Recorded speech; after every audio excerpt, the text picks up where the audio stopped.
আসসালামু আলাইকুম বন্ধুরা, আজকে দেখাবো আপনাদেরকে আমার নিজস্ব কিছু কৃষিকাজ। এটা হইল ভেন্ডির বিচি। আমি গেল সিজনে ভেন্ডি গাছ লাগাইছিলাম, সেখান থেকে ভেন্ডি পাকাইয়া বিচি সংগ্রহ করে রাখছিলাম। এটা হলো রেহা, শহরে বলে কহি। এটার বিচি। এটা হলো বটবটি, এটা হলো মিষ্টি কুমড়া।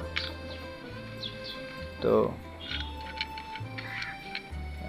এটা আমার গেল বছর লাগাইছিলাম, সেখান থেকে সংগ্রহ করে। এগুলো আমার এটাও সংগ্রহ করা, এটা কেনা। এটা একটা রেহা গাছ, এই যে বাড়ির ভিতরে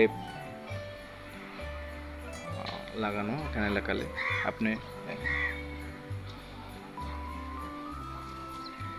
কত সুন্দর হয়েছে। এগুলো আগে লাগানো ছিল। এই যে পুঁই গাছ,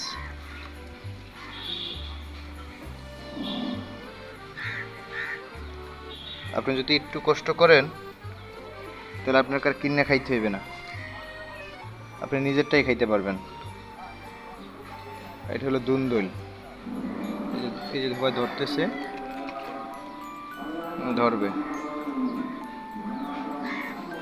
আরেকটা গাছ আছে, ওটা থেকে ধরছিল। এই যে লাউ চারা লাগাইছে এনে নগদে। আপনি পুঁই গাছ দেখেন কত সুন্দর হয়েছে, কোনো সার নাই, কিছু নাই, শুধু লাগাই ফেলেছি, কিচ্ছু নাই। দেখেন ওই যেগুলো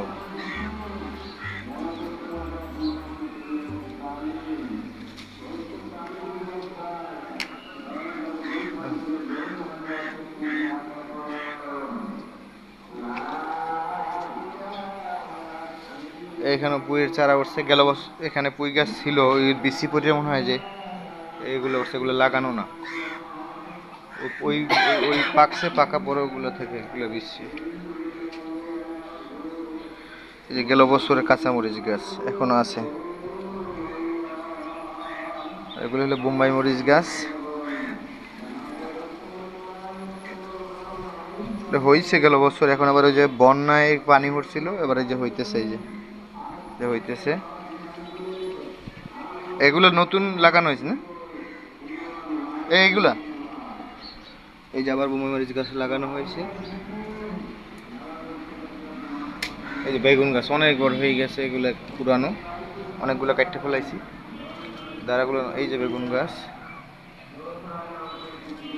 ওই যে দুন্দুল গাছ, ওইটা দুন্দুল হয়েছে, এটা খাইছিও। আর এটা হলো বটবুটি।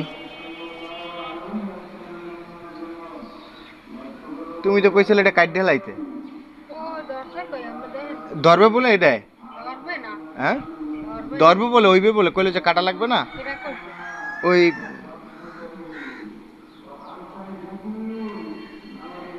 কি জঙ্গলের মধ্যে কত ই হয়েছে। ঠিক আছে, আমরা এখন বিচিগুলো বুনবো, এরপরে আবার আপনাদের গাছ উঠলে দেখাবো যে কোথায় কোথায় বুনছিলাম আর ক্যাবে উঠছে কত সুন্দর করে। এগুলা এই বেগুন গাছগুলো কাটতে ফেলাম, জলা করে ফেলাম এগুলা। ঠিক আছে, আল্লাহ হাফেজ।